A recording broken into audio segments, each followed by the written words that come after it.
오늘 말씀은 욥기서 12장 13절에서 25절까지의 말씀입니다.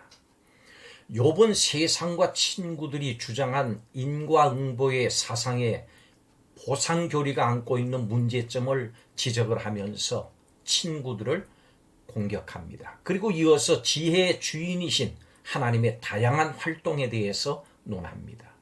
하나님이야말로 참된 지혜와 명철의 주인이시다. 창조주 하나님의 행동들을 인간의 힘과 노력으로 결코 거스르지 못한다.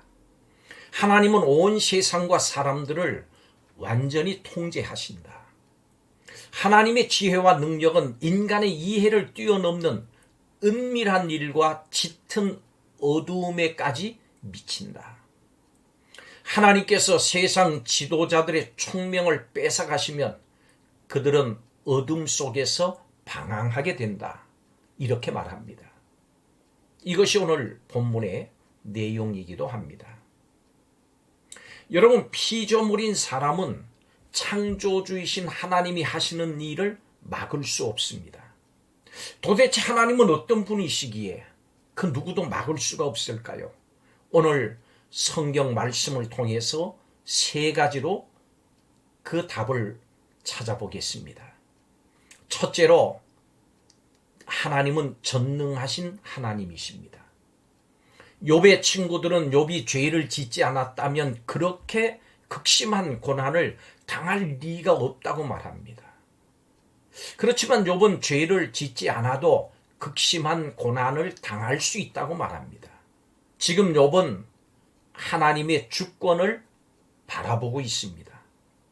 하나님이 허시면 그 누구도 다시 세울 수가 없습니다.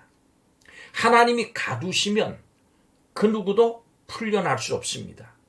어떤 사람도 하나님을 이길 수 있는 힘이 없습니다.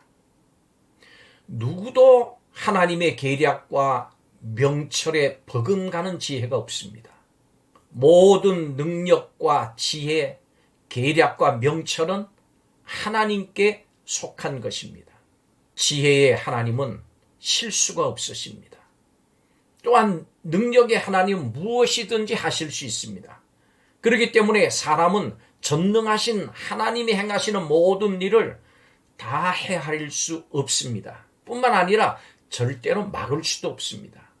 불완전한 인간은 완전하신 하나님께서 행하시는 모든 일을 겸손하게 받아들여야 됩니다. 그리고 하나님께서 행하시는 일들을 이해하려고 애써야 됩니다.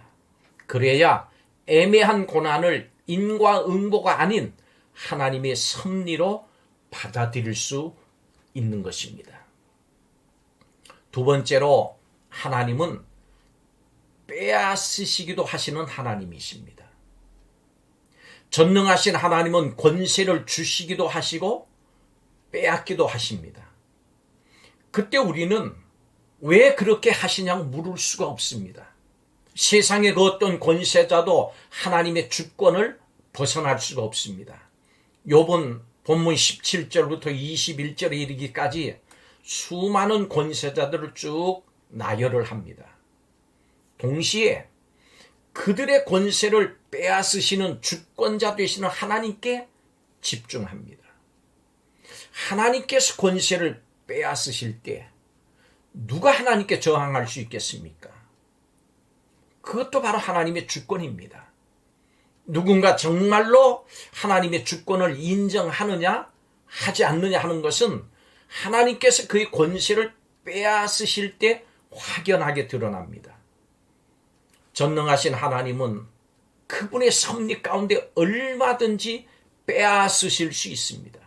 그분을 막으려고 하지 마십시오. 권능의 하나님은 주시기도 하시고 빼앗기도 하십니다. 하나님께서 주실 때는 하나님의 주권을 인정하면서 우리가 찬양하기 쉽습니다. 그렇지만 하나님께서 도로 찾으실 때 참 그렇게 하기가 쉽지 않습니다. 그러나 빼앗길 때도 하나님의 주권을 인정합시다. 성도는 하나님께서 빼앗으셔도 하나님 앞에 떼를 쓰거나 원망하지 않습니다. 다만 하나님께서 행하신 일들을 바라보면서 욥처럼 엎드려 찬양할 뿐입니다. 주시니도 여호와시요 거두시니도 여호와시오니 여호와의 이름이 찬송을 받으실지이다. 1장 21절의 욥의 고백입니다. 마지막으로 하나님은 패하시는 하나님이십니다.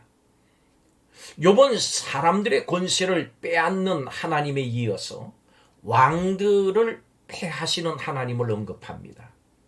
욥은 거친 들에서 방황하며 평안히 죽기를 소망할 정도로 캄캄한 가운데 신음하고 있습니다.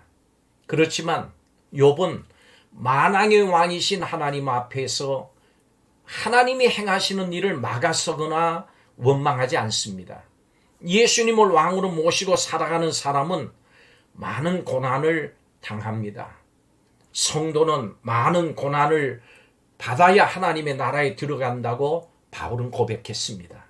성도에게 고난은 선택이 아닌 필수입니다. 성도는 골로새서 1장 24절의 말씀대로 그리스도의 남은 고난을 자신의 육체에 채워야 합니다. 그러니 하나님이 주시는 고난을 피하지 마십시오. 하나님이 나를 세우지 않고 패하실 때 욥과 같이 애매한 고난을 당할 때 끝까지 하나님의 주권을 인정하십시오. 전능하신 하나님은 실수가 없으십니다. 하나님은 사랑의 하나님이십니다. 하나님의 뜻을 그러므로 바꾸려고 하지 마십시오. 누구도 전능하신 하나님을 막을 수 없습니다. 예수님을 왕으로 모신 사람은 욥과 같은 고난을 내게서 떠나게 해달라고 기도하지 않습니다. 오히려 그리스도의 남은 고난을 내 자신의 육체에 채우기 위해서 어떤 고난도 감당할 수 있는 힘을 달라고 기도합니다. 우리는 피조물의 자리에서 겸손히 엎드려 기도하면서 창조주 하나님이 행하시는 일들을 찬양해야 합니다. 고난 중에 있습니까? 그래도 하나님을 찬양합시다. 받았을 때처럼 하나님을 찬양합시다. 그리고 견딜 수 있는 힘을 달라고 구합시다. 기도하겠습니다. 지혜와 권능의 주인이시고 지략과 명철이 한이 없으신 하나님을 찬양합니다. 부조리한 현실을 마주하더라도 주권자 되신 하나님을 변함없이 신뢰하게 하여 주옵소서. 세상의 권세자들이 자기 한계를 철저하게 깨닫고 인정하면서 완전하고도 영원한 통치자이신 주님께 순복하게 하여 주옵소서. 하나님을 찬양합니다. 하나님께 기도합니다. 예수님의 이름으로 기도하옵나이다. 아멘.